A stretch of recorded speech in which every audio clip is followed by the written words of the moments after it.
Hi, my name is John Bredin. Welcome to the Public Voice Salon. We are a progressive dialogue on culture, politics, and the critical issues of our time. Not necessarily in that order. We like to mix it up and create salon-like atmospheres. Here we are broadcasting in Hoboken, New Jersey, at the Symposia nonprofit bookstore on a very stormy night. This is not a typhoon, what do they call it? It's a nor'easter called Saturn. There's an actual name for this nor'easter. Yes. And despite the stormy weather, we have as our guest today Adriana Páramo, came to join us with her friends. And Adriana is currently on a world tour with her book called Looking for Esperanza. We're going to hold that up there. And Adriana has a most fascinating biography. It's every time I think about the things that she's done, it's quite incredible. She was born in Bogota, Colombia, raised up in Medellin. She worked as a geophysicist for a multinational oil company. And then in 1992, she moved to Alaska to study cultural anthropology with a specialization in dance ethnology. And then after that, she went over to Kuwait and got involved in social justice issues over there and helping women, especially now she's a women's rights activist. And she came back to the U.S. in 2000 to be a college professor. And now she has this book, which is called Looking for Esperanza, and that's one of the most beautiful words, I think, in the Spanish language, meaning hope. And the subtitle is A Story of a Mother, a Child Lost, and Why They Matter to Us. Adriana has gotten interested, and this is a very topical issue because it has to do with the immigration question and women farm workers who are sort of like in the shadows and you know, sort of in a society like ours that's become so uncaring and unjust, you know, people that are disposable and invisible. And she went out there into the field and she captured the stories of these immigrant farm workers. But not only that, the book itself is a groundbreaking revolutionary book in the style that she wrote it, because she includes her own storytelling in it. And it's been said that this is a breakthrough, that this book. It's been very highly praised. And it contains aspects of ethnography, memoir, research, quest, I like that, quest, letter, imagined scenes, and poetry. Adriana, I'm going to give the microphone to you, and I want you to explain a little bit about yourself and how you got interested in writing a book like this, and what people can learn from watching our program about this issue. Thank you. It all began a few years ago. The local newspaper published the story about a woman who had left Mexico with 4 kids, crossed the desert into the United States, and arrived in the United States with only 3 kids. So she lost 1 baby during the crossing. And I was very moved by the story, and I remember reading the story again and again and again. And I just took it upon myself to go and find Esperanza. And it was just very challenging, because how do I find in Florida a woman named Esperanza? It was just quite tricky. And what that did was send me up and down the peninsula looking for her, from trailer park to trailer park, from farming community to farming community. And this is what happened. I would go to a trailer park and I say, my name is Adriana Páramo. I'm looking for a woman named Esperanza Vázquez. No, they didn't know who she was. Or she lost the baby during the crossing. Nope. They didn't hear that. Why do you want to know that? Oh, because I'm a writer. Oh, you write stories? Let me tell you mine. And then I would find stories that were equally compelling. And that woman would send me to a different farming community. Try this community, maybe Esperanza is there. And I would go there and the story would repeat itself. Esperanza wasn't there, but Rosa was there. And Rosa had a terrible story that she was eager to share. And what I ended up with was a collection of stories. And even though I didn't mean to write a book at the beginning, because that was not the idea was just to find Esperanza, I ended up with enough material in my hands to create something meaningful So I collected the stories and made the book as multi-layered as possible, in that is a combination of straight fact reporting, a little bit of history and metaphor and symbolism. So it's a kind of a little neat package that has different layers in it. You know, as a writer myself and as a teacher, I resonate with so much of what you've done and what you're doing in terms of, you know, how we write to shatter the silences and to articulate who we are in the world, and just thinking about our society today becoming so constricted, you know, and the corporate media and just few voices who are in control. Even the other day, I was watching, you know, I was Hannity. I like to watch the different shows to see what people are saying, you know, right wing, left wing, and they were addressing the immigration issue, and who did they have on but the governor of Florida, Mr. Jeb Bush. And everything was talking about fences and building fences and all that thing, and no care, no sensitivity to the people. This is what's coming from your book, and I think you should get on all these big shows. Let's hope somebody maybe sees this, and you should be on Charlie Rose or that. You know, this is really important stuff. I'm fascinated about your background now, growing up in Colombia, and then getting involved working in an oil company. And then from there, what made you think that I got to get out of here, that this is not me?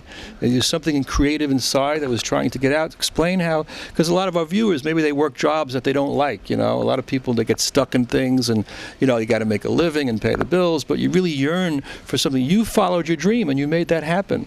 Maybe you could explain how that happened, yes. I spent 10 years in the oil industry. I am a petroleum engineer, but I worked for BP as a geophysicist. And it got to a point where I began to ask myself, do I see myself doing this in 2 years down the road? Do I want to spend the rest of my life finding oil for this multinational? Do I want to spend the rest of my life behind a desk making money for somebody else? And the answer was no, no, and no. That's not what I wanted to do.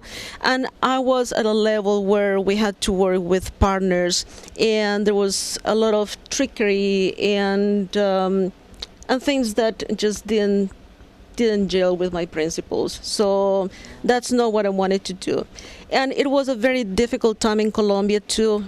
We had lots of social turmoil, and I was tired of that, tired of the oil industry, and I just decided to make radical changes in my life. So I moved as far away from Colombia as I could, and that was Alaska. Wow. And I decided not to ever have anything to do with the oil industry, and I followed my heart. So I went back to school and studied cultural anthropology. With a specialty, you had nothing to do with Sarah Palin in Alaska, we hope, right? Okay, that's good, that's good. And then you had a specialization in dance ethnography. Tell us about that. It was an accident. I am a cultural anthropologist, so I'm interested in cultures. And then I began to develop an interest in dance as an approach to understand the culture. So there was a group of Eskimo dancers, Yupik dancers, that allowed me to work with them. And I started something that was pioneered. I was a pioneer in that area 20 years ago. It's not new anymore, but nobody had done it before, and it was to sit down and kind of translate their dance into culture. So when you stomp your feet, this is what represents in your culture. The way you dance with your partner represents this. So you look at the way Latin people dance. You know, we're very sensuous. We dance very close to each other, and that's the way we conduct our lives. And then you look at Americans dancing. They don't hold each other. They don't get as physically involved as Latinos, and that translates into different layers of the American society too. So that was something that fascinated me, and I spent a lot of time doing the dance ethnography with the Eskimos. Mm-hmm. This whole issue of, you know, different cultures and the Latin cultures, and I always say, what can we learn from the Latino culture? This is what, you never hear them talk about this on TV, right? I when my wife, Claudia, who's from Bogota, Colombia, she brought me down to South America, and I always feel somehow more at ease around Latino people.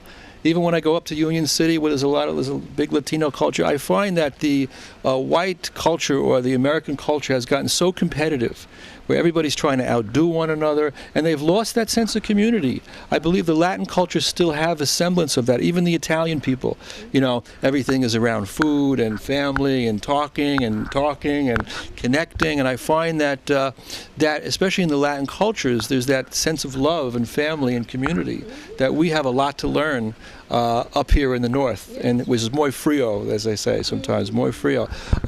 Now, I want to open up here to our panel, to other people, your friends that you brought here, and we have Enrique from Symposia here, as always has thoughtful commentary. Speaking of dance, I think conversation is also like a dance. So we're gonna dance a little bit here. If anybody has anything to say about what's been said so far, or just to introduce yourself and be part of the conversation, or a question for anybody, for Adriana, or just to say anything, and because part of this is to help us find our voices on the air, and so, or not, okay, we're here in case you want to say, okay. I formed a book club with several. My name is Jody Cusley, and I'm from Lakeland, Florida. And I formed a book club just for women like myself that love to read, have a passion to read, and love to discuss it afterward. We'd find ourselves during our workouts discussing the latest book we've read. So my friend Michelle and I decided to just make it a little bit more formal, and we began a book club. Around about the time that Adriana's book was coming out. Her book was one of the first books that we featured in our book club, and I must say that the best comment for me that came out of the book club was, I would not have read this if not for this.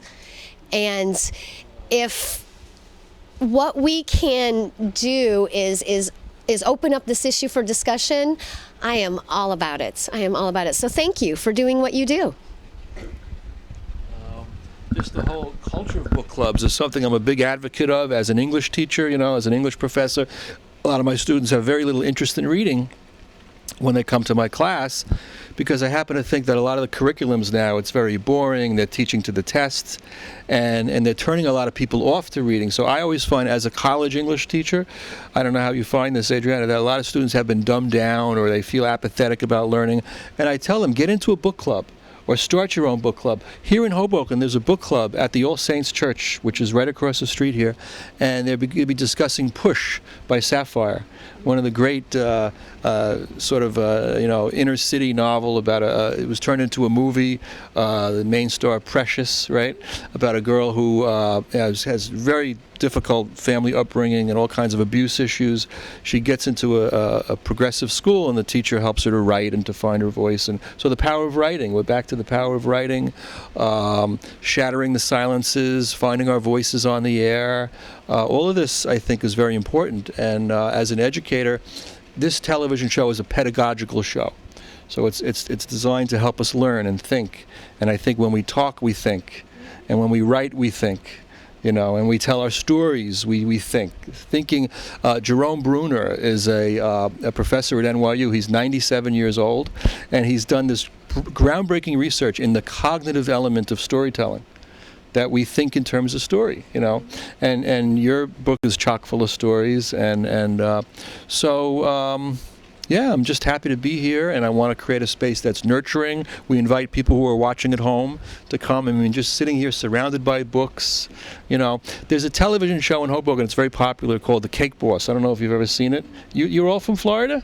Mm-hmm. You're all from Florida. Do you watch The Cake Boss in Florida? Well, right down the street we have Carlo's Bake Shop, and you'll see lines of people from all over the world lined up, and I often wonder, what is it about that show that's resonating? I think part of it is a kind of a sense of community, and everybody's. Are you familiar with the show Cake Boss at all? Okay, but I'm saying I wish more people would line up to come in to, talk about books and culture and politics and all. But I think it's also, we could always find ourselves intellectually at any stage of life. You left an oil company. And then, how did you develop as a writer specifically? Talk a little bit about your writing, and because writing is a terrifying thing, even for me as a writer, and getting the discipline and always, the fear of the blank page. How do you go about the writing process? Let's see. Probably the first attempt was when I was working on my doctoral dissertation, and I worked with Indian women in Kuwait. And what I found after I finished the dissertation was that there was material there for a book that could be expose, just because they were living in squalor in the wealthiest country in the world. And the contrast was just staggering between what they had and what the rest of the Kuwaitis had. So I started to work on a book, and I turned the dissertation into some sort of narrative that didn't quite work out. I couldn't quite figure out. One thing is to say I really like to write. One thing is to write one story, and a different one is to have enough material and quality to pull that off and end up with a book. And it didn't work out until I started to work with the undocumented women, and I had an idea on how to turn that research into a book. And it didn't work out either. So it was a long process, and it was a long process that was very frustrating. I could not figure it out. So I decided not to write for a long time. I went back to work, and I had a terrible job in a little cubicle that was killing me. I know. Yeah. It was a soul-crushing cubicle. God, dehumanizing. But it was there because I was so desperate to get out of that cubicle that I started to write. So every time there was nothing going on in that cubicle, I started to write. And I ended up with a lot of good stuff. And I said, you know what? I think I can figure it out. I went back to school. And I started to study creative writing. Oh my gosh. And it was the best decision I had ever made, because I learned a lot in this. Oh, so this is what I couldn't figure out 10 years ago. This is why this didn't work 5 years ago. And when my book was accepted for publication, I had the courage to go back and work again on this book. So it was after my mother's funeral had been accepted for publication that I said, okay, I can figure this out. So I went back and reworked the book, and the book was the winner of the 2011 Social Justice and Equity Award in Nonfiction. Fantastic. That's how it worked. Wow, that's wonderful. Adriana, you really should get out there. I wish more people, young people especially, could hear you talk, visiting classrooms and just, going on a lecture circuit. I think you have a very inspiring, empowering message for people to find their creative life, much like I think about Julia Cameron, who wrote The Artist's Way. She's one of the, I could put you in that same category. And another thing that I learned about Adriana one of your essays online about this reading group that you started, like an open mic, and it was one of the hottest open mics in the West Tampa area. So the idea of getting people together in a social way. And so now what I would like to do is open up to everybody in the room. I want anyone in the room who has something to say to not be afraid and to speak and to join the discussion. Someone in the audience, anybody on the panel who would like to speak about what's been said so far and join the discussion. Enrique, okay. Hi. I know it's like tonight's topic. Oh, I'm sorry. Tonight's topic, it seems to be about books, and I wasn't expecting, lady to come, whatever, because I already been holding for a couple of days. We spoke about this, about the Oscars. When you came one time and I said, we had to talk about the Oscars. So you said, okay, when Thursday, let's wait to it. Anyway, just a commentary, just to switch the conversation. But I haven't seen the Oscars in a couple of years. It's been years since I've, because I'm from another generation, and in my opinion is that they don't make movies the way they used to. But the last Oscars, I wanted to see it only for one reason, because there was this Palestinian filmmaker and an Israeli filmmaker that they got together to do a documentary, and I forgot the name of the document. I don't know how I forgot, but anyway, it was nominated for an Oscar, but he was not allowed into the country, whereas the Israeli filmmaker was allowed, and there was big thing on the it wasn't on the news, it was on the internet that I found this out. And Michael Moore, together with other Hollywood lawyers, they got together and somehow got him to come. But I was switching back and forth, and I missed the whole thing. So I called my brother, because my brother saw the entire thing. I said, "Do you saw anything about, it's really a Palestinian documentary about the occupation in Gaza?" And I said, "No, I didn't see anything." I said, "Yeah, because it was nominated. I figure if a documentary or anything that's nominated, it should be either that part they just scrapped it or whatever." But I don't know. But going back to the Oscars. So I guess after this I won't see the Oscars anymore. but is the thing that it didn't, at the end it really didn't surprise me, but the movie Argo, I mean, compared to Lincoln, I said it was no contest, and what we're seeing here, which I read in some article, is how the CIA and the military, little by little, they're in Hollywood already. And because all these film critics, respected as, Argo maybe wasn't nice, but it didn't deserve the best movie. It deserved to be Lincoln. But this was just a political swipe at the Iranians. And then, I don't know if this is the first time ever that the White House is the one that announces the winner. And I said, gee, when was the last time that the White House got involved in this? And I said, and so, and it just happened to be Argo. I don't think that Michelle was going to announce the winner for the best adaptation or the best costume. No, it had to be Best Picture, and it just happened to be Argo. And really quick, I think we might be seeing a precedent here, because used to be that Hitler movies and movies about the Cold War was very popular in Hollywood because it made a lot of money. Now, apparently, with this movie, I think we will be seeing more anti-Iranian films, because apparently this is going to sell now in Hollywood. So.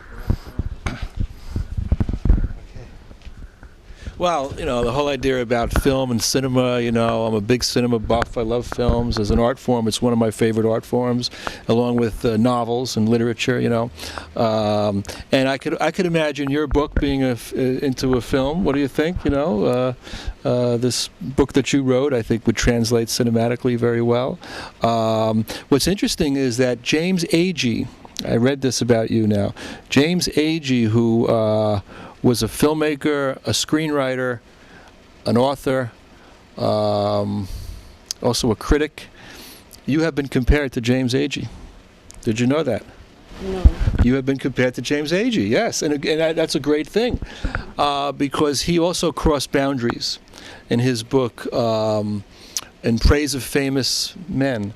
This was back during the Great Depression, and he went around and he got sharecroppers and people who were poor and impoverished, and he put them on a pedestal. But he also brought his own narrative into it. Like, he told his own story and he weaved it in with this narrative. So you really are up there, and I think, and in terms of cinema, Reds, I only saw Reds for the first time about 2 weeks ago. My wife and I, we watched Warren Beatty's Reds, which is a movie about the communist revolution told in a positive light. And I think it's incredible that Warren Beatty was able to get Barry Diller, who was head of Paramount, to finance a film about the Russian Revolution in 1981, when Reagan was president and the country was moving to the right, and Reagan, had a screening at the White House for Reds, and he watched it with Warren Beatty, and at the end of the film, Reagan says to Beatty, he says, "Warren, that's a great film, but I wish it had a happier ending." You know, because it showed the Russian Revolution triumphing and also the beginning of the Communist Party in the United States. But what is happening in our political system today? We could open up the panel more. And what do you think about, is the two-party system working? Is it broken? Do we need to have a third party?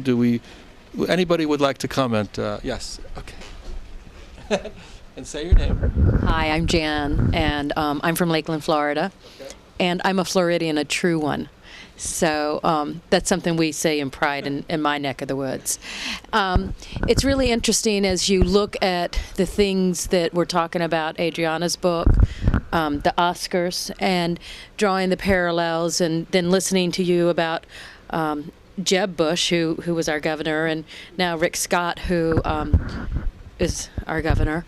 And certainly having a 31-year-old son, and I'm very politically active as far as being engaged, and something that I notice, and especially as it relates to women or what's going on maybe at a higher level, and we have the gun debate, and as nobody maybe in my circles may say the word drone because they're so involved at a gun debate, or and worried about our guns being taken away from us. And for a Southern person, we grew up in a gun culture. Our brothers and our fathers hunt, and occasionally they would take us out. And, so we grew up that way, and we grew up respectfully that way. But I think there's bigger things, and I think one of the things that I hope that can come from Adriana's writings and her great insight into females and what they go through at so many levels is that not only do we find our voice, but we find our compassion again. And I've always liked the Latinas and the Latin people. As I find, they're very close to Southern people. I go into our headquarters in Miami, and all of them will hug me. And that's not something that you typically find in American business. And I work for a publicly held company. Not quite a cubicle. I did get my own office, but now I feel really depressed trying to get out of the office. But we're not engaged. And the two-party system, as you look back through our history, you used to have the Whig Party, that changed, that became the Republican Party. And as you go from state to state, and I get to travel in a region, I don't get to do international travel, but what I notice is that we all have the same concerns, but we don't speak up, and we're all right here worried about our own little kitchen table. And we've lost our compassion to go feed a person.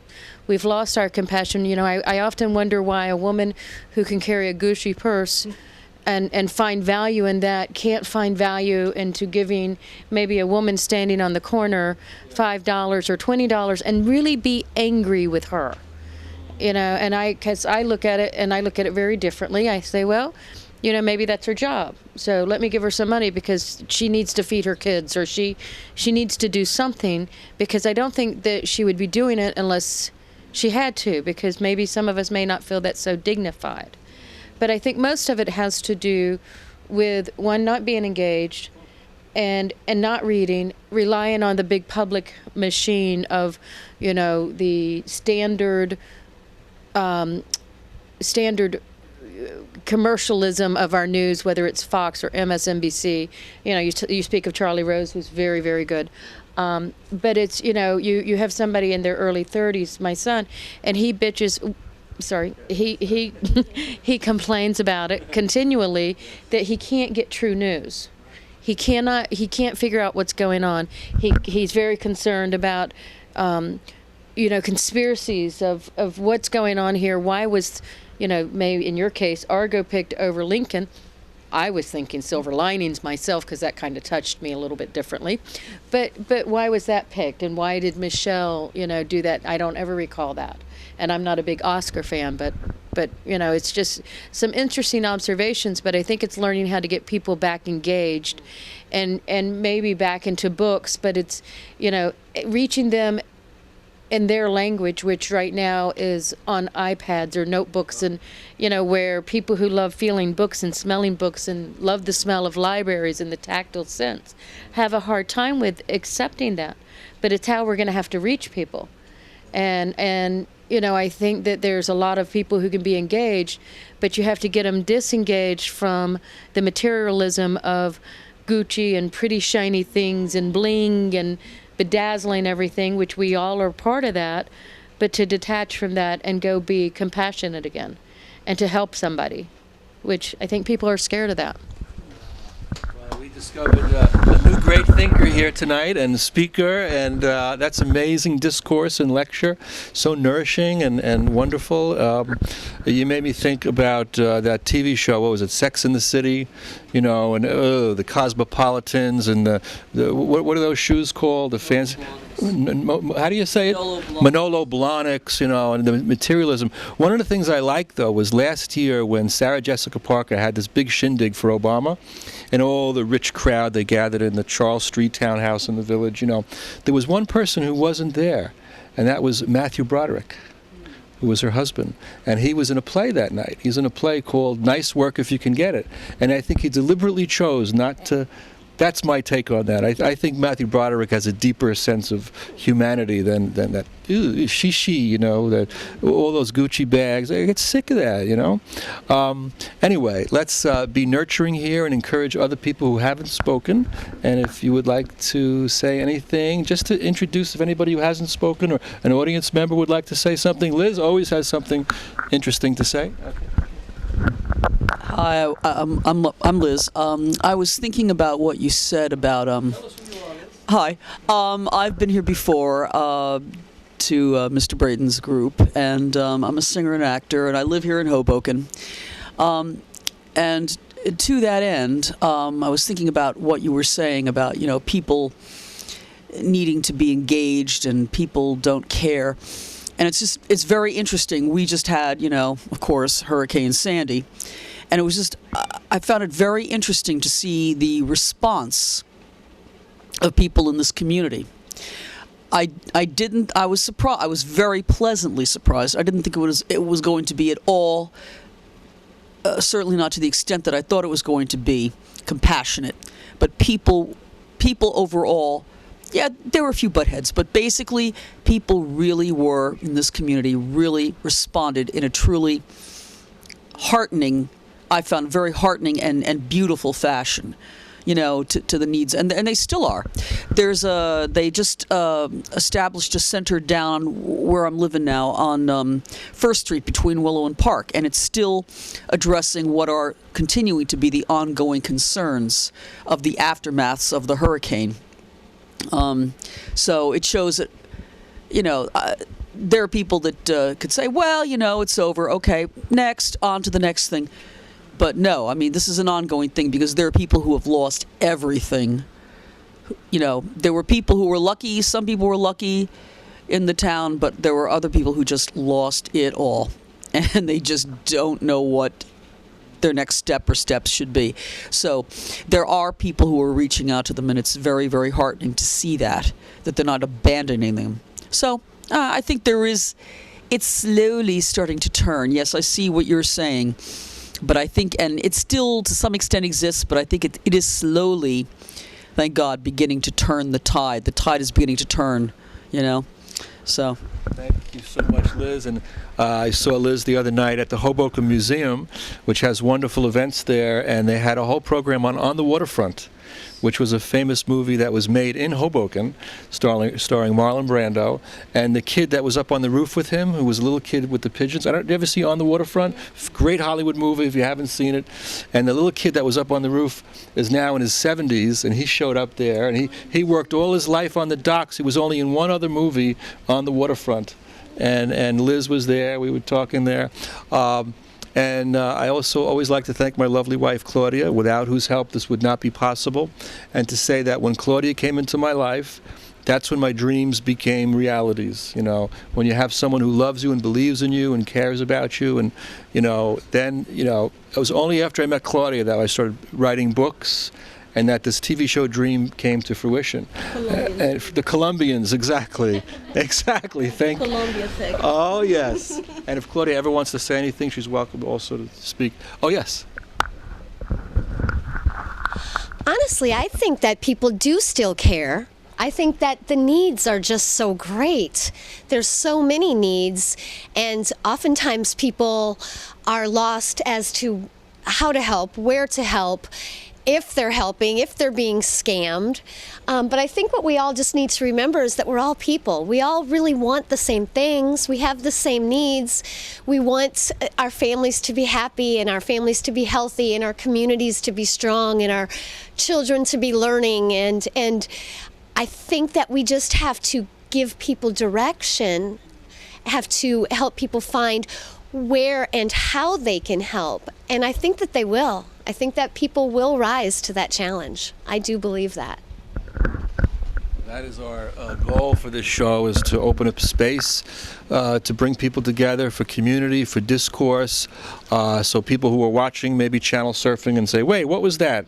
That doesn't look like some, phony studio that you see CNBC and everything looks the same. And these are different people. These are real people. This is the community coming together and rising up. And who, honey, somebody? Oh, yes, okay. Oh, sorry. I don't disagree with Jody. Certainly there is some envy here going on right now in my heart, because I'm probably a little bit more jaded because of my daily surroundings. I work in a very competitive business environment. I don't get to do, the things I would like to do where my heart is. And, so I take a different perspective. But, certainly in our small community, I know that I could call Adriana is one of them that, as I've gone through a couple of years of different things going on, she's one of the ones that, even though I may not have talked to her in 3 months, would step up when I needed a hand. And certainly through my connection with Adriana, I've made a connection with Jody and Michelle. And so, and as you look at these things, Sandy, Michelle hails from Louisiana area, not too far from New Orleans, and was in the thick of things 11, 12 years ago. And being a native Floridian, you see these things, and gosh, our hearts go out to anybody that sees pain and Sandy and the Northeast corridor having all the people in the United States and the number of people. So the devastation is so great. But I think what we miss on a political front, and we talk about the two-party system, we haven't mentioned the Supreme Court, and something that's a really big burning thing for me and has been ever since February 2010 is the Citizens United ruling. And you say Citizens United to most people, they don't even know what it is. They don't understand it. And when you say, well, did you notice the political ads, and did you notice this, and did you know? Well, yeah, it kind of got negative, and we became tone deaf. And I do think people want to help. I think individuals want to help. But I think that, and here's my jadedness that comes out, I think that the dollars, when you have Sheldon Adelson, and when you have the likes of Koch brothers, and now you have just the same on the Democratic side, you have those likes putting in billions and billions of their own personal monies, and then you have somebody that I personally like, Mayor Bloomberg, who just funded a campaign over in Chicago, and put a couple $1 million into this woman's campaign, and when you see that and you're watching all of this, I guess you have to kind of get back to the core and say, okay, well, money's driving it. And that's where I fear is that instead of for the people, by the people, it's who has the most money and who can fund the most money, and what are we going to do about it? And whether you are pro-Obama, and he has certainly a lot of very well-to-do backers, he's done something that I think, if it could take hold, could be special, which is the individuals giving $100, $50, $20, and that's the only way we're going to be able to come back. And I hate to say it, but it is about the money. And unless individuals are going to pony up a few of their own dollars and pay attention to rulings like Citizens United and what the Supreme Court does and how it balances, it's not going to get better. Last year, I ran for president of the United States, and I proudly accepted 0 campaign contributions from corporations. But my campaign didn't get very far. Naturally, okay. If I decide to run again in 2016, if my wife lets me, I think I'm going to do the whole campaign online. And I say that even as a symbolic thing, because I think we could use the power of the internet now to go online. What if Occupy Wall Street had all of a sudden turned into a political party? What if all of a sudden there was an electoral component to that? Or now going forward, I think people are so they've gotten so tired of the cynicism, and they're so tuned out to what's happening on television right now. What's happening on television is just like this rote thing, and politics has become exhausted, I think.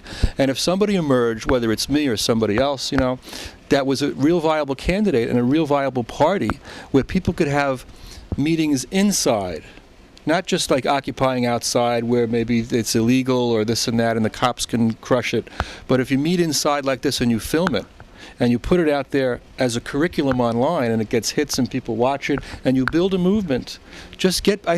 What do you think the chances are of getting citizens together in their communities and their bookstores and their cafes and just starting a new party, starting something brand new, or maybe reforming the Democratic Party? I don't know. I belong to a Democratic club in New York, the Village Independent Democrats, and I still hope that it could be reformed, but I'm starting to get more cynical because the money just corrupts everything, But I want to get back to Adriana since she's our special guest and as a writer. And do you get into politics? Like how as a writer? I mean, I know even myself, sometimes I get so tired of politics, I don't even want to talk about politics anymore because I'm also a writer and a teacher, and I'm into literature and art. How do we balance the political side with the other creative elements? And I'm just posing that as a hypothetical because I don't know the answer. Any thoughts about that? Looking for Esperanza is a book that has limitations. So I remember someone interviewed me and asked me if I believed that the book could be used as a vehicle for social activism.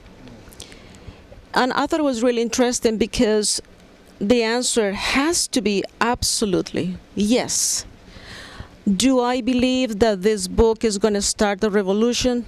No. So it doesn't matter how passionate I was when I wrote it, or how much I believe in the power or the force of the book. I am very aware of its limitations. Writing a book about crossing the border from the comfort of my office in a language that is beautiful and thoroughly calculated is not the same as crossing the border. It is not the same as crossing the border and being raped by your smugglers. It's not the same as crossing the border and losing your baby to dehydration. I know that. So I know that it's got limitations in its reach. But what I think I did was take a step in the right direction because I am engaging the human condition of the reader. And that, I believe, is the first step towards social activism, is to tap on the reader's empathy. So if I can arouse any empathy from the reader, I am good. I am satisfied because I think that empathy is a very powerful tool in social activism. How long have you all been friends? Have you known each other for a long time, or how did you meet as friends?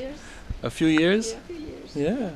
Yeah. When you get together, do you talk about literature? Do you talk about politics? What are some of the topics that?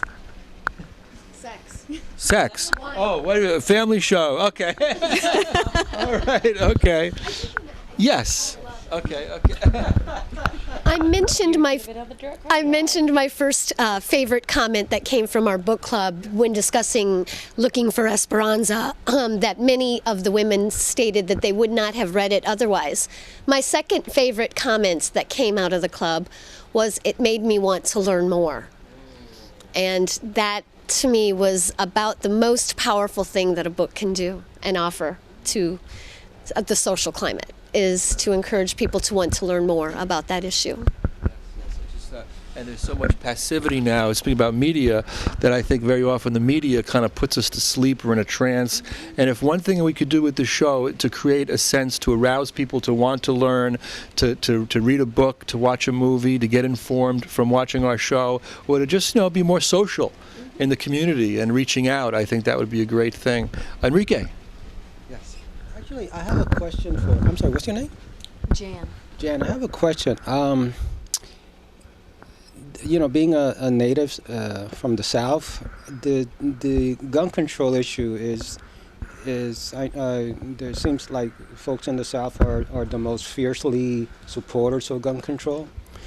I don't know if it's a cultural thing, but also being that area, I mean the South in general being what they call the Bible Belt, they're being Christian as they say they are, but at the same time they are one of the biggest supporters of death penalty, right to bear arms. It seems like there's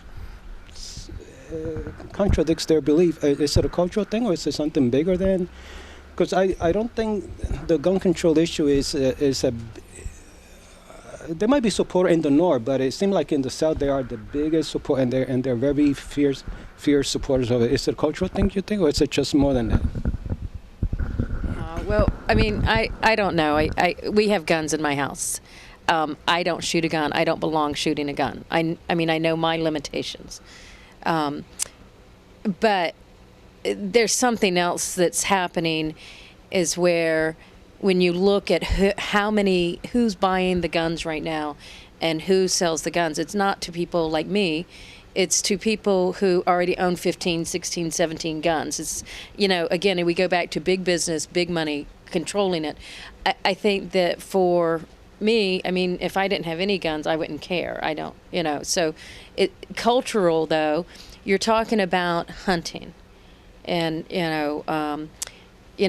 growing up with the 12 gauge or the 22 and going out, and I don't even know if that's right if you shoot birds with 22s. But yeah, okay. So, but basically, I think that it is cultural because of what you do for entertainment. They don't go out to theaters. They don't go to Broadway. They don't go to do these things. They go out into the woods hunting and communing with nature. And so that's what they're looking at. But I don't think it's bad as I think most people are for some control.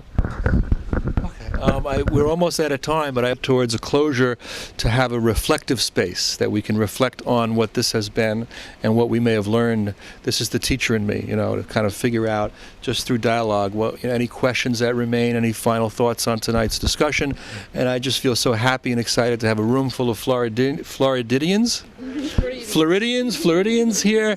Okay, filling the place with sunshine on a rainy night when it's, we have nor'easter Saturn out there bouncing around with snow and ice, and we have wonderful community connection and dialogue here. Any final things you'd like to express, or what this has been in terms of this type of media, this type of project? It's always good to get feedback from people so that we can know as we go forward if, how to adjust and improve. And any final thoughts?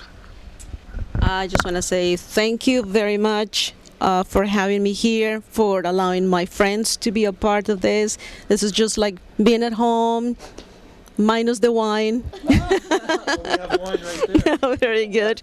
No, it's relaxed and open, and just the opportunity to meet another Colombian and Enrique, which is just really nice and relaxed and open. So thank you very much.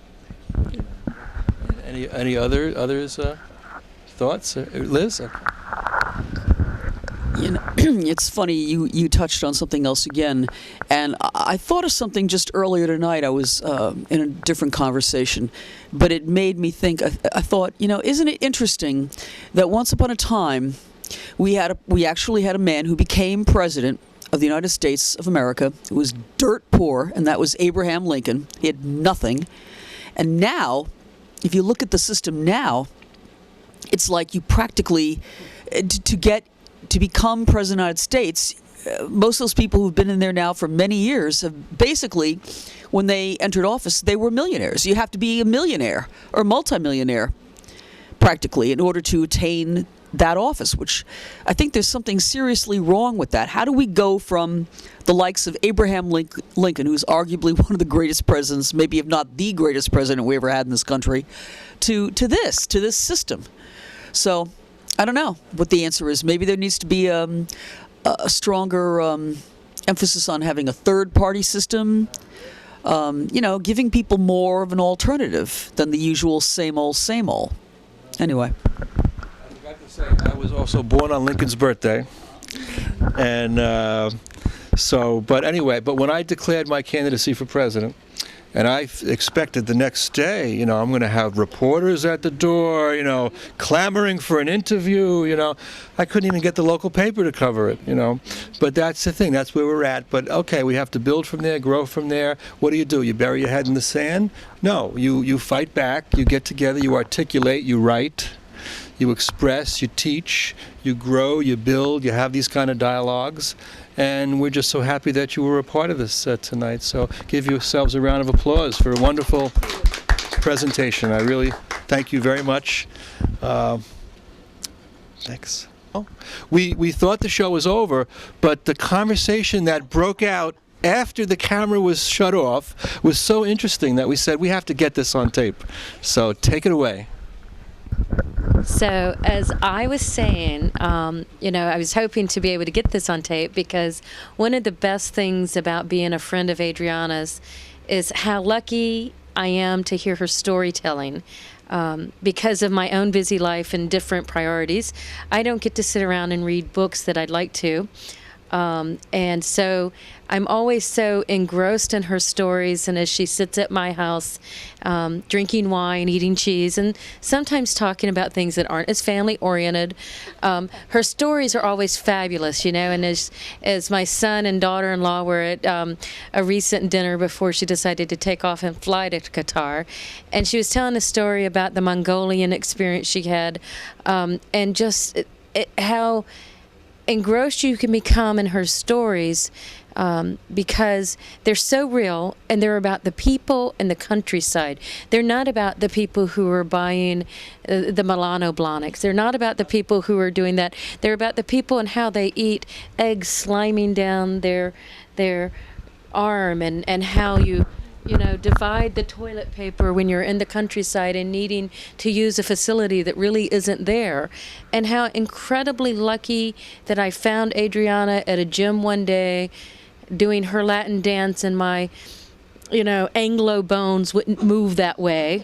But my Southern heart wanted to. So, it's just incredibly lucky to have her stories around my kitchen table and around our little areas. It's just incredible. And what was wonderful about that, and again, this is the kind of thing that happens when we get together in community, is the unexpected conversations. If you look over there, Claudia, show, we have wine and cheese, and after this discussion, we're going to stay, and people can hang out and mingle. I know you guys have to go to New York because you're going to go to Caroline's, a comedy club for a fun night out, but people could stay, and these conversations that break out, and people watching us at home now, maybe some of them are bored. Well, they're watching our show, they're not bored, we know that. But once the show goes off the air and you have to go back to that other media, and people get that doesn't really create any energy or life or hope. But you got to get off the couch, you got to meet your neighbors, you got to be in community, and then these kind of great stories that happen, and transformations, and hope. And Esperanza, let's close with hope. And thank you for this wonderful book, and thank you for joining us today, you and all your friends. Yeah, thank you very much. Thanks.